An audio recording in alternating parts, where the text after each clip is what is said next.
Hi, welcome back. Today we're going to do a quick video on what is my process in getting the pictures off my camera and into Lightroom. There's no right way, there's no wrong way, there's your way, and I'll just show you my way. And let's see if it works for you.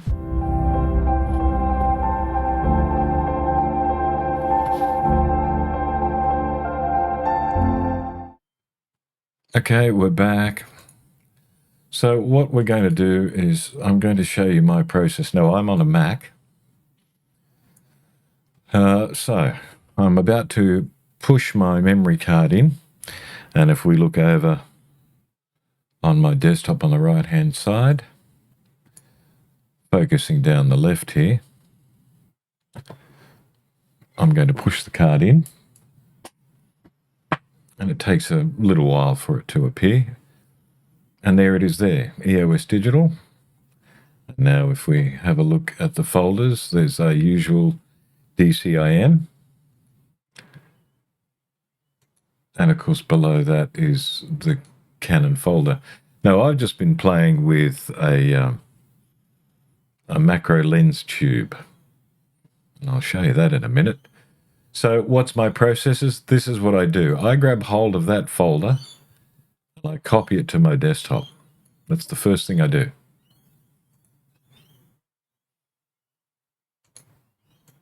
So the files are still sitting on my digital card, but now I've got a copy on my desktop. And then the first thing I do is give it a meaningful name. So this is what I would call macro tube test. And usually I'll also include the date. So I'd go 06 underscore, by the way, you can't use slashes on a computer. It's Windows and Mac. You can't use that. It won't let you use a slash as a file name. You have to use something different, and I like using underscores. So what is it? 0603 underscore 2024. Bang. And now I copy that. Now I use OneDrive. And I've got a folder called Pictures, and I've got a folder called Images. And then by the year. Now, in addition to OneDrive, I also have an additional backup storage thing called a NAS box, Network Attached Storage. And it mirrors what's going on. So you can see it's exactly the same folders. So I've got my files in two places. One of them is on this computer.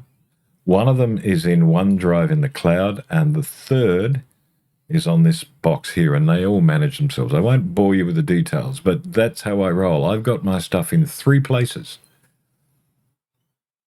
Now, at the moment, those new photos are sitting in this folder called Macro Tube Test.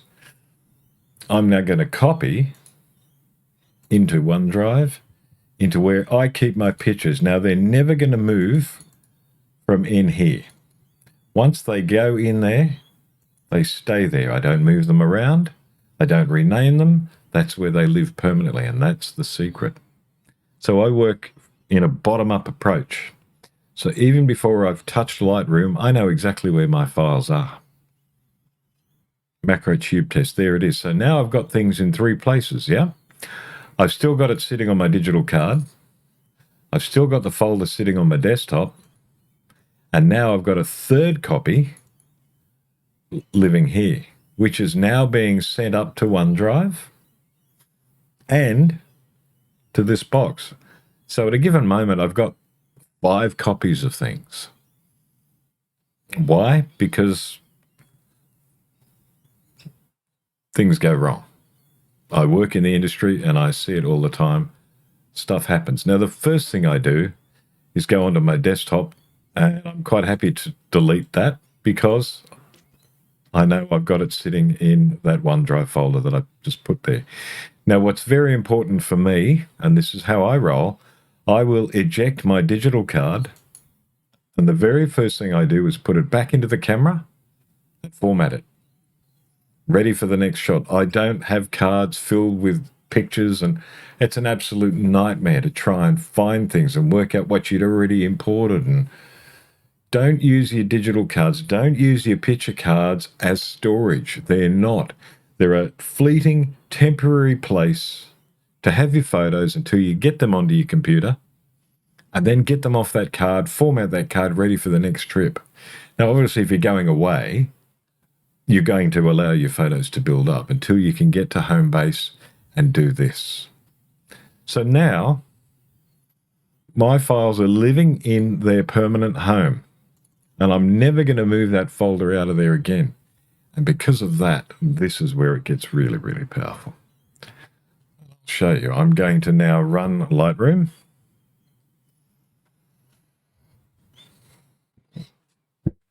Here it is loading up there. Now I have 3 monitors, so it's going to appear on at least 2 of them. So I'm going to drag that over to that monitor so you can see it.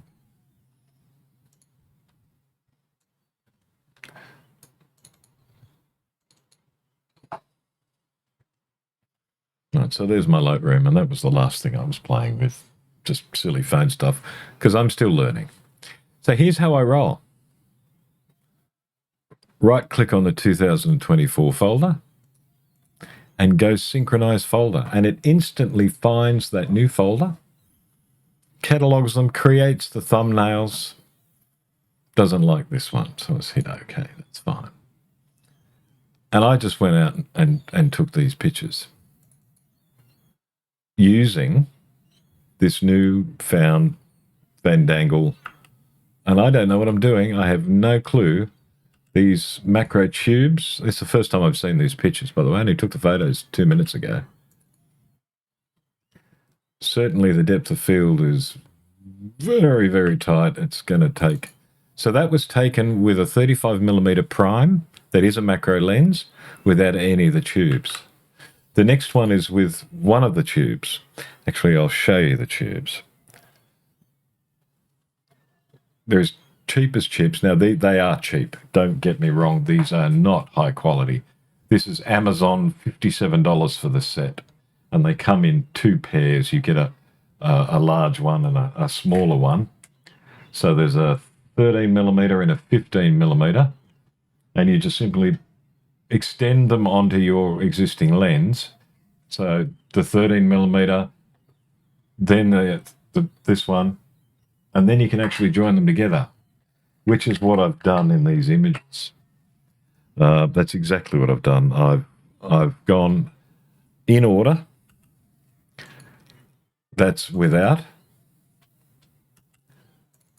That's with the 13. That's with the... what am I saying? Is it a 13, 15, 18? Can't see. They're brand new. Got them today. 18mm. And that's with the 2 of them combined, the 13 and the 18 on top. Now, I've had to use manual focus.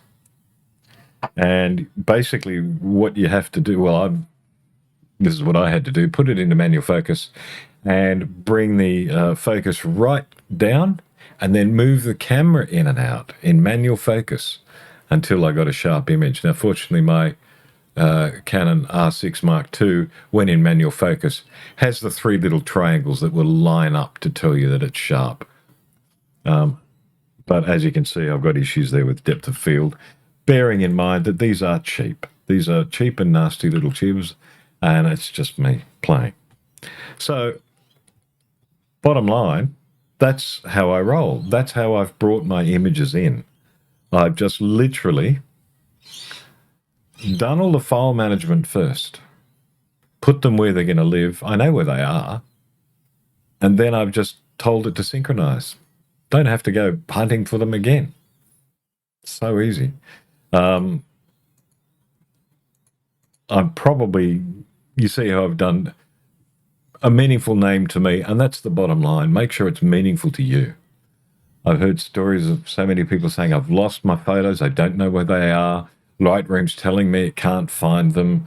Oh, nightmare. I will never have that problem because the very first thing I do is put them where they're going to live permanently. That's where they're going to stay.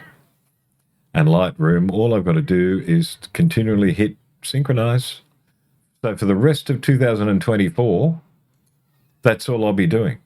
Right-clicking, synchronize, right-clicking, synchronize. It's an absolute joy.